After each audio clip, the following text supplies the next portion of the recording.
میری شادی ایک کم عمر اور خوبصورت لڑکی سے ہوئی تھی۔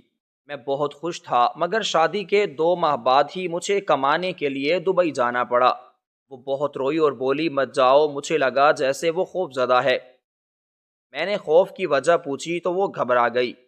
میرا دبئی جانا مجبوری تھا، اس لیے میں چلا گیا، لیکن وہ اس سے بات نہ کرتی۔ 4 مہینے بعد جب میں غصے سے واپس پاکستان آیا کہ اس کا دماغ درست کروں تو میرے گھر پر تالا لگا تھا۔ میں حیران رہ گیا، پڑوسیوں سے پوچھا کہ میری بیوی اور گھر والے کہاں گئے۔ ابھی پوچھ ہی رہا تھا کہ گھر کے اندر سے ہلکی سی چیخ سنائی دی۔ میں نے فوراً تالا توڑا اور اندر گیا تو منظر دیکھ کر میری آنکھیں پھٹی کی پھٹی رہ گئیں۔ آج کل میں بہت پریشان تھا کیونکہ میری بیوی ہر وقت اداس رہتی تھی۔ مجھ سے دوری کا سن کر ہی وہ نڈھال ہو جاتی تھی۔ مجھ سے جتنا سمجھاتا لیکن وہ کچھ سننے اور سمجھنے کو تیار ہی نہ تھی۔ قصور اس کا بھی نہیں تھا۔ ہماری نئی نئی شادی ہوئی تھی، ہم دونوں کے لیے یہ سب بہت مشکل تھا۔ سائرہ، تم اتنی پریشان کیوں ہو رہی ہو؟ میں نے اپنی خوبصورت اور کم عمر بیوی کے ہاتھوں کو اپنے ہاتھوں میں لیتے ہوئے کہا۔ وہ بہت زیادہ پریشان ہو رہی تھی کیونکہ کچھ روز کے اندر ہی مجھے دبئی جانا تھا۔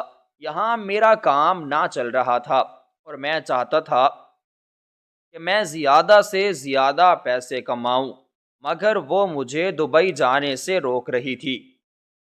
میری سمجھ میں کچھ نہ آ رہا تھا کہ آخر وہ ایسا کیوں کہہ رہی ہے۔ ہماری شادی کو ابھی صرف 1.5 ماہ ہی ہوا تھا، لیکن وہ کبھی کبھی مجھے عجیب سی محسوس ہوتی تھی۔ وہ ہر وقت ہی ڈری سی سہمی سی رہتی تھی، اور جب بھی میں اس سے پوچھتا تو وہ مجھے ٹال دیتی۔ خالد، پلیز آپ مجھے چھوڑ کر نہ جائیں۔ اگر آپ کا جانا ضروری ہے تو پھر مجھے بھی اپنے ساتھ لے جائیں۔ وہ نم نگاہوں سے میری آنکھوں میں دیکھتے ہوئے بولی۔ سائرہ، میں تمہیں اپنے ساتھ کیسے لے جا سکتا ہوں؟ ویسے بھی میں خود بڑی مشکل سے جا رہا ہوں، اور تم کیوں بچوں کی طرح رو رہی ہو؟ میں چکر لگاتا رہوں گا۔ میں اس کے ہاتھوں کو سہلاتے ہوئے بولا۔ میں اسے تسلی دینا چاہتا تھا، مگر وہ میری باتوں میں نہ آ رہی تھی۔ میں نے اس سے یہ بھی کہہ دیا تھا کہ میں چکر لگاتا رہوں گا، حالانکہ وہاں سے واپس آنا اتنا آسان نہیں تھا، کیونکہ میں بڑی مشکلوں سے ٹکٹیں کروا کر جا رہا تھا، وہ بھی اپنے دوستوں سے ادھار لے کر، کیونکہ میرے پاس اتنے پیسے نہ تھے۔ خالد، اگر آپ مجھے اپنے ساتھ نہیں لے جا سکتے تو پھر آپ بھی وہاں پر مت جائیے، خدا ہمیں یہیں پر ہی روزی دے دے گا۔ وہ روندی ہوئی آواز کے ساتھ اب بھی وہ وہیں پر ضد باندھے ہوئے کھڑی تھی۔ آخر میں اسے کیسے سمجھاتا کہ میرا وہاں پر جانا بہت ضروری ہے۔ میں چاہتا تھا کہ فیملی بڑھنے سے پہلے ہی میں اس قابل ہو جاؤں کہ میرے بچوں کو اپنی چھوٹی چھوٹی خواہشات کے لیے ترسنا نہ پڑے۔ حالانکہ ہماری شادی کو ابھی صرف 1.5 ماہ ہوا تھا، مگر میں ابھی سے اپنے بچوں کے بارے میں سوچنا شروع ہو گیا تھا۔ میری بیوی مجھے جان سے زیادہ عزیز تھی۔ وہ کوئی عام لڑکی نہیں، بلکہ ایک خوبصورت اور کم عمر دوشیزہ تھی۔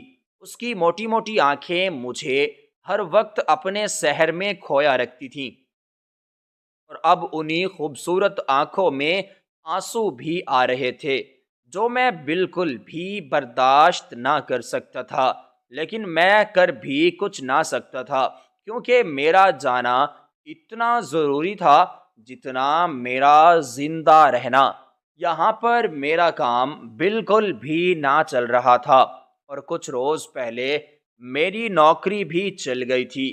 میں نے نوکری جانے کے بعد اپنا ایک چھوٹا سا لکڑی کا کاروبار بھی شروع کیا تھا، جو اب ٹھپ ہوتا مجھے نظر آ رہا تھا۔ میں کتنی ہی دیر وہیں پر بیٹھا اپنی بیوی کو سمجھاتا رہا، مگر وہ میری کوئی بھی بات نہ سمجھ پا رہی تھی۔ آخر میں تھک ہار کر کمرے سے نکل گیا، کیونکہ میں اسے اب بلا وجہ کی تسلیاں نہ دے سکتا تھا۔ مجھے تو ہر حال میں ہی جانا تھا۔ میں 2-3 گھنٹے بعد جب کمرے میں گیا تو میری بیوی سو رہی تھی اور اس کے گالوں پر آئے آنسو بھی اب خشک ہو چکے تھے۔ میں اس کے پاس گیا، اس کے ماتھے پر آئے بال ہٹانے لگا۔ مجھے اپنی بیوی اپنی جان سے زیادہ عزیز تھی، مگر اس وقت میں اس کی باتیں نہ مان سکتا تھا، کیونکہ مجھے اپنا مستقبل روشن کرنا تھا، جس کے لیے میرا باہر جانا بہت زیادہ ضروری ہو گیا تھا۔ میں اب اپنے ہاتھ سے اس کے گالوں کو چھونے لگا۔ اچانک سے اس نے اپنی آنکھیں کھول دیں۔ یہی تو میں نہ چاہتا تھا۔ میں چاہتا تھا کہ وہ آرام سے سوتی رہے، میں اس کا دیدار کرتا رہوں، کیونکہ اب میرے جانے میں بس 1 ہفتہ ہی رہ گیا تھا۔ مجھے اس طرح بیٹھا دیکھ کر وہ بھی جلدی جلدی سے اٹھ گئی اور میرے گلے سے لگ گئی۔ میں ابھی اپنی بیوی کے گلے سے لگا بیٹھا تھا، میری آنکھوں سے آنسو نکل رہے تھے، کیونکہ میں اسے چھوڑ کر جانا نہ چاہتا تھا، لیکن اس غربت نے مجھے کہیں کا نہ چھوڑا تھا، اور اب مجھے اپنی محبوب بیوی کو چھوڑ کر جانا پڑ رہا تھا۔ کتنی ہی دیر ہم دونوں میاں بیوی دکھ سکھ بانٹتے رہے۔ وہ اب بھی بار بار مجھے یہی کہہ رہی تھی کہ میں نہ جاؤں، لیکن اس بار میں نے اس کی کسی بات کا کوئی جواب نہ دیا، کیونکہ میں اس کے ساتھ وقت گزارنا چاہتا تھا۔ اگر میں اس کی باتوں کا جواب دیتا تو ہمارا وقت اسی بحث میں ہی ضائع ہو جاتا۔ وہ مجھے کچھ خوف زدہ سی لگ رہی تھی۔ پہلے بھی میں اس کے خوف کی وجہ پوچھ چکا تھا اور اس نے مجھے کوئی جواب بھی نہ دیا تھا۔ اس بار تو میں نے پوچھا ہی نہیں، کیونکہ جب بھی میں اس سے اس بارے میں بات کرتا تھا تو وہ عجیب سی گھبراہٹ کا شکار ہو جایا کرتی تھی۔ راتیں گہری ہو چکی تھی، ہم دونوں بھی سو گئے۔ ہم دونوں ایک دوسرے کے ہاتھوں میں ہاتھ لیے سو رہے تھے۔ وہ اب سو چکی تھی، مگر مجھے ابھی تک نیند ہی نہ آئی تھی۔ میں اب بھی اسی کے بارے میں سوچے جا رہا تھا کہ آخر اس کے ساتھ کیا مسئلہ ہے، کیوں وہ اتنی پریشان ہے کہ مجھے جانے ہی نہیں دے رہی۔ حالانکہ یہ کوئی بڑی بات نہ تھی۔ ہزاروں لاکھوں لوگ باہر کمانے کی غرض سے جایا کرتے ہیں، ان کی بیویاں بڑی خوشی خوشی انہیں بھیجتی ہیں، مگر میری بیوی تو مجھے بھیجنے کے سخت خلاف تھی۔ میں سمجھا کہ شاید وہ میری جدائی نہیں سہ سکتی، اس لیے ہی وہ اتنی زیادہ گھبرا رہی ہے۔ لیکن وہ جب گھبراتی تو مجھے اس کی گھبراہٹ جو ہے جدائی سے بھی کچھ آگے کی معلوم ہوتی۔ وہ تو ایسے گھبراتی تھی کہ جیسے میرے جانے کے بعد اسے کوئی بہت بڑا خطرہ لاحق ہو۔ صبح میری آنکھ کھلی تو میری بیوی بستر پر موجود نہ تھی۔ یہ دیکھ کر میرے چہرے پر مسکراہٹ ہی بکھر گئی۔ وہ واقعی میں ایک حسین لڑکی ہونے کے ساتھ ساتھ سگھڑ بھی تھی۔ میں جانتا تھا کہ وہ اب میرے لیے چائے بنانے کے لیے گئی ہوگی، کیونکہ مجھے بستر پر ہی چائے وغیرہ پینے کی عادت تھی۔ میں اسی وقت اٹھا اور باتھ روم میں جا کر گھس گیا۔ جب میں فریش ہو کر باہر نکلا تو وہ کمرے میں میری چائے رکھ کر نہ جانے کہاں چلی گئی تھی۔ میں چپ چاپ صوفے پر بیٹھ کر چائے پینے لگا تو اسی وقت وہ بھی اپنی چائے لے کر کمرے میں آ گئی۔ اب اس کے چہرے پر مسکراہٹ تھی۔ مجھے ایسا لگ رہا تھا کہ وہ میرا دبئی جانا بھلا بیٹھی ہے، مگر باتوں ہی باتوں میں وہ پھر سے مجھے روکنے لگی۔ سائرہ، تم میری بات سمجھ کیوں نہیں رہی؟ میں اب دبئی جانے سے رک نہیں سکتا۔ ایک تو میری ٹکٹ بھی ہو چکی ہے اور دوسرا میں خود بھی دبئی جانا چاہتا ہوں۔ میں تمہیں ایک اچھا مستقبل دینا چاہتا ہوں۔ میں نہیں چاہتا کہ تم چھوٹی چھوٹی خواہشات کے لیے بھی ترستی رہو۔ میں چائے کا سپ لیتے ہوئے بولا۔ وہ میری باتوں کو سن کر اپنے آنسو ہی بہانے لگی۔ وہ میرے قریب آ کر بیٹھ گئی۔ اب ہم دونوں کندھے سے اپنا کندھا ٹکائے چائے پی رہے تھے۔ سائرہ، تم بالکل بھی پریشان نہ ہونا، میں ہر روز ہی تمہیں کال کیا کروں گا، اور دیکھنا اس طرح ہمیں بالکل بھی ایک دوسرے کی یاد نہیں آئے گی۔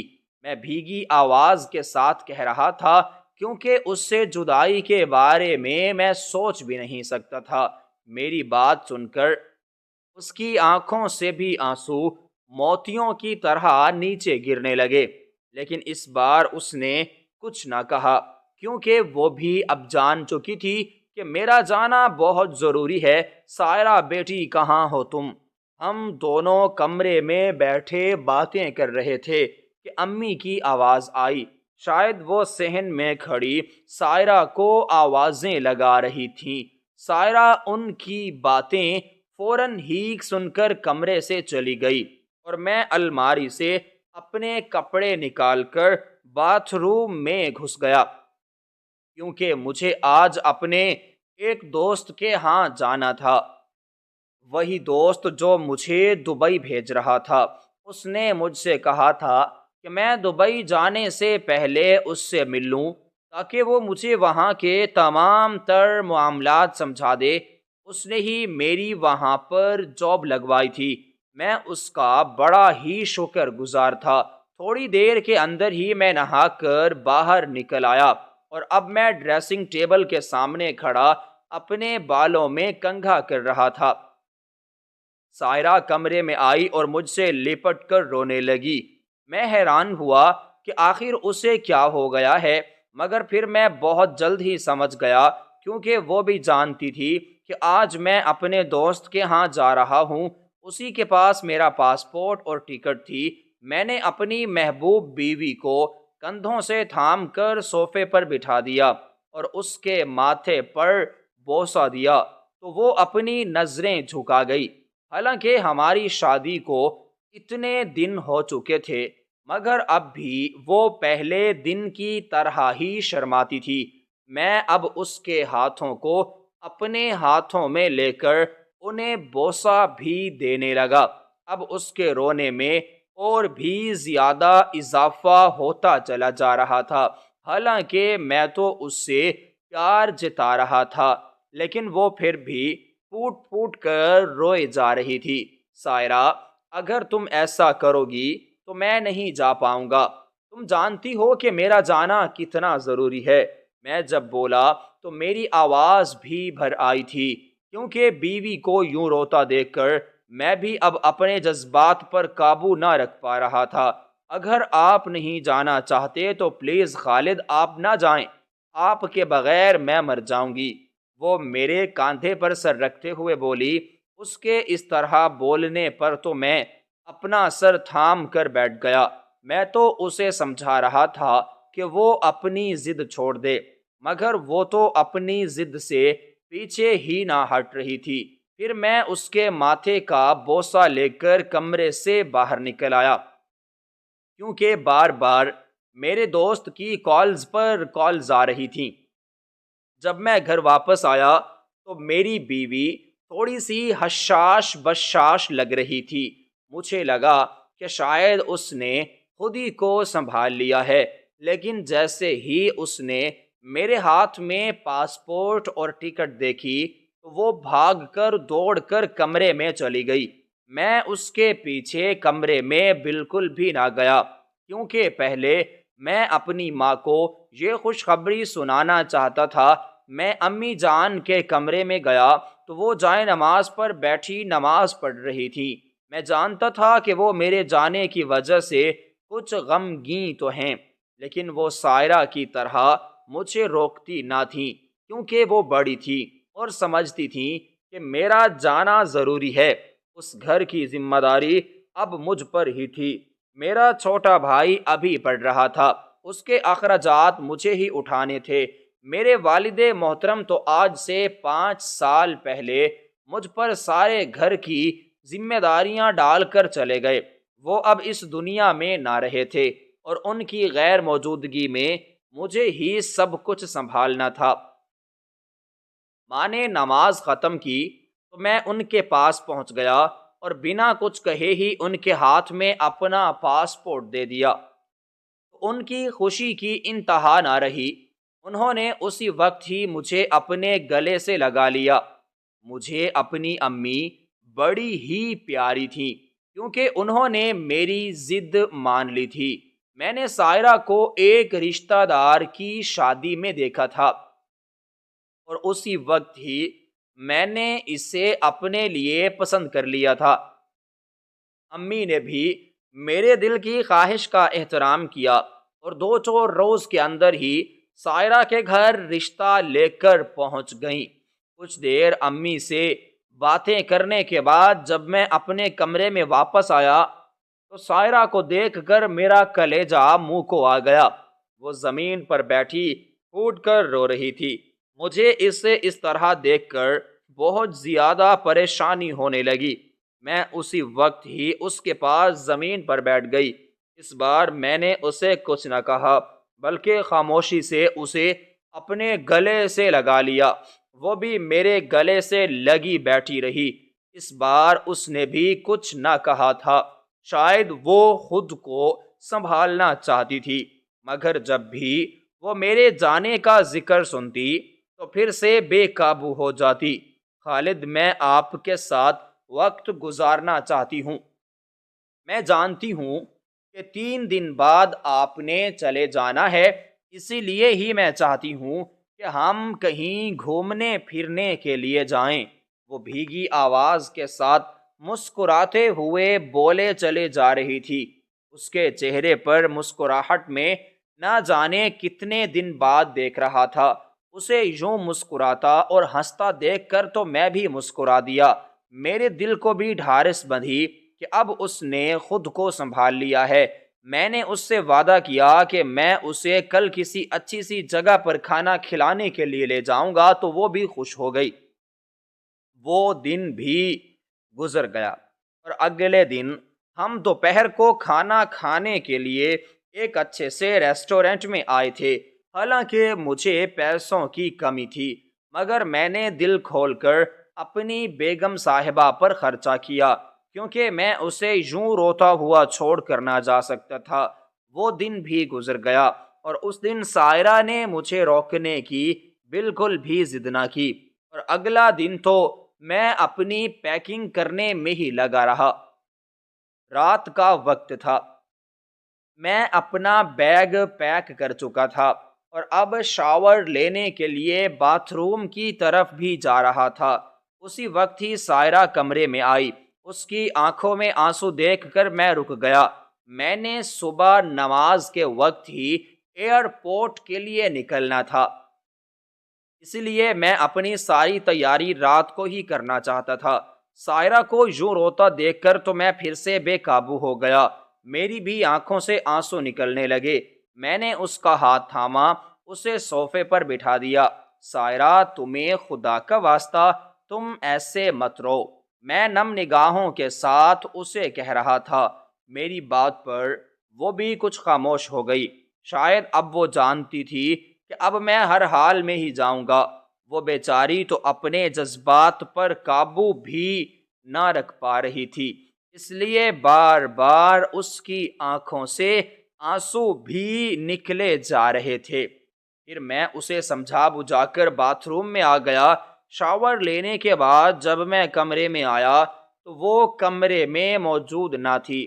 میں تو بالکل حیران رہ گیا کیونکہ اب تو رات کے 9 بج رہے تھے اور اس وقت وہ کمرے میں ہی ہوتی تھی۔ بالوں کو تولیے سے رگڑنے کے بعد میں کمرے سے باہر نکل آیا۔ میں نے دیکھا کہ کچن کی لائٹ جل رہی تھی تو میں بھی اسی طرف آ گیا۔ اس سے پہلے کہ میں کچن میں داخل ہوتا، کچن کی لائٹ آف ہوئی اور وہ مجھے باہر آتی دکھائی دی۔ صحن کی لائٹ جل رہی تھی، اس لیے وہ مجھے واضح طور پر دکھائی دے رہی تھی۔ اس کے ہاتھ میں دودھ کا گلاس تھا جو وہ میرے لیے لا رہی تھی۔ مجھے اس پر بڑا پیار آیا۔ وہ اب بھی میرا خیال رکھ رہی تھی۔ حالانکہ میں نے صبح چلے جانا تھا مگر وہ اپنا فرض نہ بھولی تھی۔ میں نے اس کے ہاتھ سے دودھ کا گلاس لیا، اس کا ہاتھ پکڑ کر اسے کمرے میں لے آیا۔ وہ دودھ کا گلاس میں نے خود نہ پیا بلکہ اسے پلا دیا، کیونکہ وہ بھی سارا دن گھر کے کام کاج کرتی رہتی تھی۔ اس رات ہم سوئے نہیں، بلکہ آدھی رات تک ہم ایک دوسرے سے باتیں کرتے رہے، کیونکہ کل ہماری جدائی کا دن تھا۔ میں صبح سویرے ہی ایئرپورٹ کے لیے نکل آیا، وہ بھی میرے ساتھ آئی ہوئی تھی، اور میرا چھوٹا بھائی بھی مجھے ایئرپورٹ ڈراپ کرنے کے لیے آیا ہوا تھا۔ مجھے پھر چھوڑنے کے بعد ان دونوں نے ایک ساتھ گھر آ جانا تھا۔ ایئرپورٹ پر بھی وہ بہت زیادہ روتی رہی تھی، مگر اس نے مجھے روکا نہ تھا۔ جب میں ایئرپورٹ کے اندر داخل ہو گیا تو وہ بھی وہاں سے باہر کی طرف چلے گئے، لیکن اندر عام لوگوں کو آنے کی اجازت بالکل نہ تھی۔ اب وہ لوگ مجھے کہیں بھی دکھائی نہ دے رہے تھے، کیونکہ میں ایئرپورٹ کے اندر آ چکا تھا۔ اب میری آنکھوں سے آنسو نکلنے لگے تھے۔ اب تک میں خود پر قابو کیے ہوئے تھا، مگر اب میرے ضبط کا بند ٹوٹنے لگا تھا۔ میں اپنا بیگ گھسیٹتے ہوئے ایک طرف کو چل دیا، کیونکہ وہاں پر مجھے اپنا پاسپورٹ اور ٹکٹ وغیرہ کی تصدیق بھی کروانی تھی۔ کچھ دیر کے اندر ہی میں جہاز تک پہنچا گیا۔ اب بھی مجھے اپنی بیوی اور گھر والے بہت یاد آ رہے تھے۔ پردیس میں رہنا واقعی میں بہت زیادہ مشکل تھا، اور ابھی تو میں پہنچا ہی نہ تھا اور میرا یہ حال ہو گیا تھا۔ ایک لمبی مسافت کے بعد جب میں دبئی پہنچا تو وہاں کا ماحول دیکھ کر میں تو حیران رہ گیا۔ وہ پاکستان سے بالکل ہی مختلف جگہ تھی۔ میں اپنے دوست کے بتائے ہوئے پتے پر پہنچا تو وہاں پر ایک مہربان شخص نے مجھے رہنے کی جگہ دی۔ 2-3 دن تو میں کام پر نہ گیا، کیونکہ میرا کام سوموار سے شروع ہونا تھا اور میں جمعہ کو ہی آ گیا تھا۔ ان 2 دنوں میں نے اپنی بیوی کو نہ جانے کتنے فونز کیے، مگر اس نے میری ایک کال بھی ریسیو نہ کی۔ مجھے اس پر غصہ آ رہا تھا، کیونکہ پہلے تو وہ بڑی کہتی تھی کہ وہ مجھے بہت مس کرے گی، مگر اب تو وہ میری کال ہی ریسیو نہ کر رہی تھی۔ میں نے اپنی امی کو فون کیا تو انہوں نے میری کال اٹھا لی اور مجھ سے بات بھی کی۔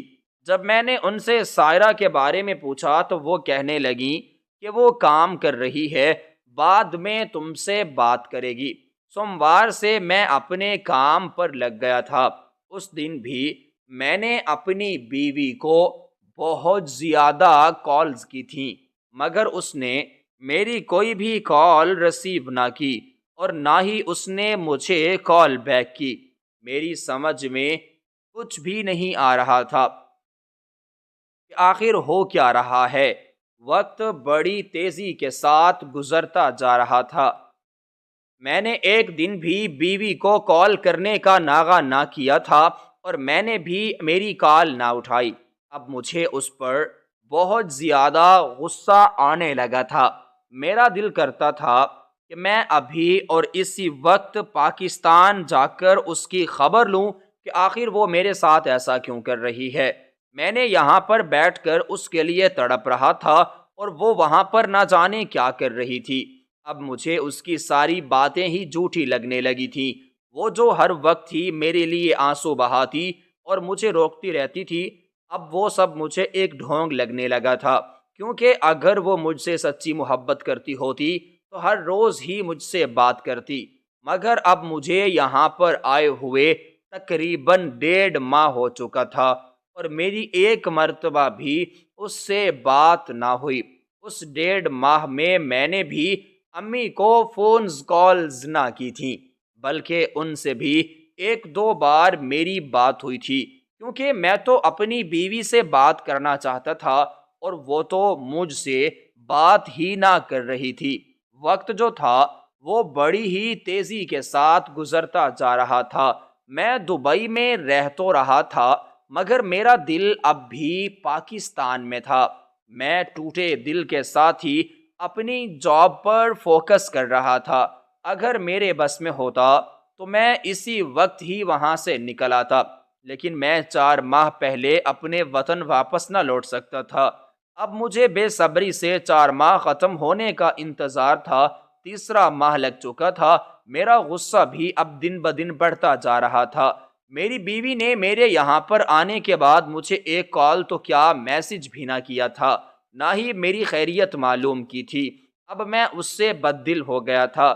میں نے سوچا کہ میں وہاں جا کر اس سے سیدھا سیدھا پوچھوں گا کہ وہ میرے ساتھ زندگی گزارنا بھی چاہتی ہے یا نہیں۔ وقت جو تھا پر لگا کر اڑتا جا رہا تھا۔ آخر وہ دن بھی آ گیا جب میرے انتظار کے لمحات ختم ہوئے۔ میں دبئی ایئرپورٹ پر کھڑا بے صبری سے اپنے گھر جانے کا انتظار کر رہا تھا۔ میں غصے میں بھی تھا، مگر دل ہی دل میں بہت خوش بھی تھا، کیونکہ اب میں اپنی محبوب بیوی سے ملنے والا تھا اور میں اس سے ملنے کے لیے بہت بے تاب ہوا جا رہا تھا۔ بے شک اس نے مجھے 4 ماہ کوئی کال نہ کی تھی، لیکن میں تو اس سے سچی محبت کرتا تھا۔ میں نے سوچا کہ وہاں جا کر ہی اس کا دماغ درست کروں گا کہ آخر اسے کیا ہو گیا ہے۔ ایک لمبی مسافت کے بعد جب میں پاکستان پہنچا تو مجھے اپنے وطن کی خوشبو محسوس ہونے لگی۔ ایئرپورٹ سے مجھے گھر جاتے جاتے تقریباً 3 گھنٹے لگے تھے، کیونکہ ایئرپورٹ ہمارے گھر سے بہت دور تھا۔ جب میں گھر پہنچا تو اپنے گھر کے دروازے پر تالا لگا دیکھ کر حیران رہ گیا۔ میں گھر والوں کو بتائے بغیر ہی آیا تھا، کیونکہ میں سب کو سرپرائز دینا چاہتا تھا، مگر گھر پر تالا لگا دیکھ کر تو مجھے عجیب سی گھبراہٹ ہونے لگی کہ آخر یہ سب لوگ کہاں جا سکتے ہیں۔ میں نے اپنے گھر کے ساتھ والے دروازے پر دستک دی۔ وہ ہمارے پڑوسی امین صاحب کا گھر تھا۔ میں نے سوچا کہ انہی سے ہی پوچھ لوں کہ میرے گھر والے کہاں گئے ہیں۔ اگلے ہی لمحے امین صاحب باہر نکل آئے۔ میں نے ان سے پوچھا کہ امین صاحب، کیا آپ میرے گھر والوں کے بارے میں جانتے ہیں کہ وہ کہاں پر گئے ہیں؟ اس سے پہلے کہ وہ کوئی جواب دیتے، مجھے اپنے گھر سے کسی کے رونے اور سسکنے کی آوازیں آنے لگیں۔ میں امین صاحب کا جواب سنے بغیر ہی وہاں سے چلا آیا۔ اپنے دروازے پر لگا تالا اینٹ کے ساتھ توڑنے لگا، مگر وہ تالا تو ٹوٹنے کا نام ہی نہ لے رہا تھا۔ پھر میں نے ایک ہمسائے سے آری لی اور آری کے ساتھ تالا کاٹ دیا۔ جب میں گھر کے اندر داخل ہوا تو میرے پیروں تلے سے زمین نکل گئی۔ میری بیوی اپنے کمرے میں بندھی بیٹھی تھی اور اس کی حالت بھی بہت غیر ہوئی جا رہی تھی۔ وہ شکل و صورت سے ایسی لگ رہی تھی کہ جیسے اس نے نہ جانے کتنا عرصہ قید کاٹی ہو۔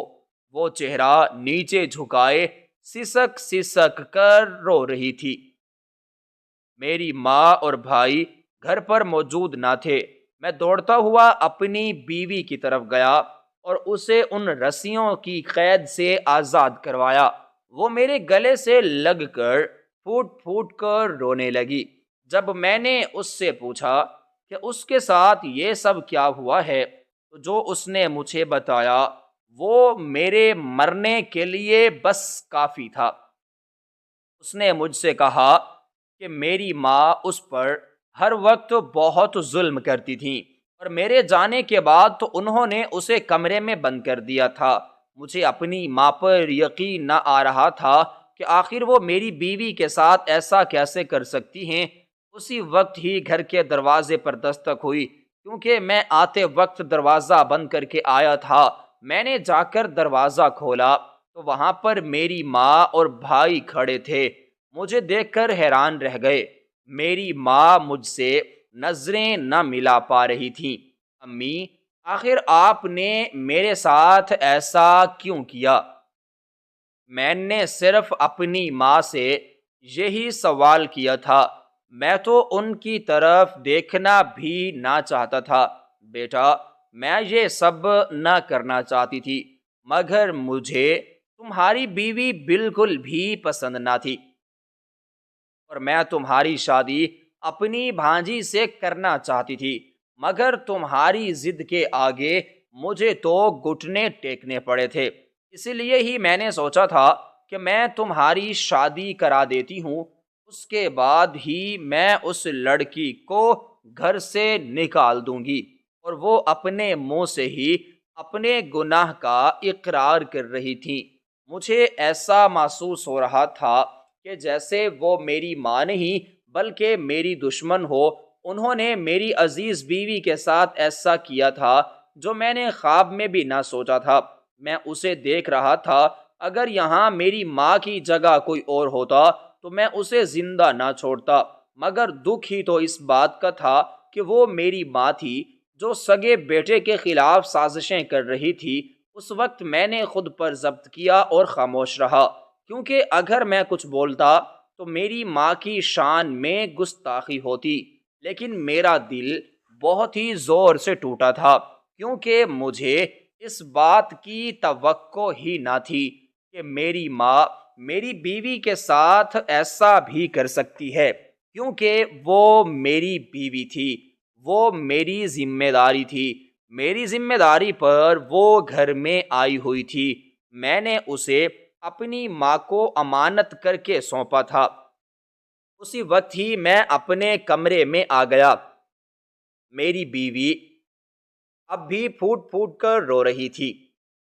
میں نے اسے سمجھایا کہ اب میں اسے یہاں پر اکیلا نہ چھوڑوں گا بلکہ اپنے ساتھ ہی لے جاؤں گا، مگر جو انسان پچھلے 4 مہینے سہ رہی ہو اور مسلسل قید میں ہو تو وہ آسانی سے ٹراما سے نہیں نکل سکتا۔ میں نے اسے حوصلہ دیا، سمجھایا اور یقین دلایا کہ میں اسے نہیں چھوڑ کے جاؤں گا۔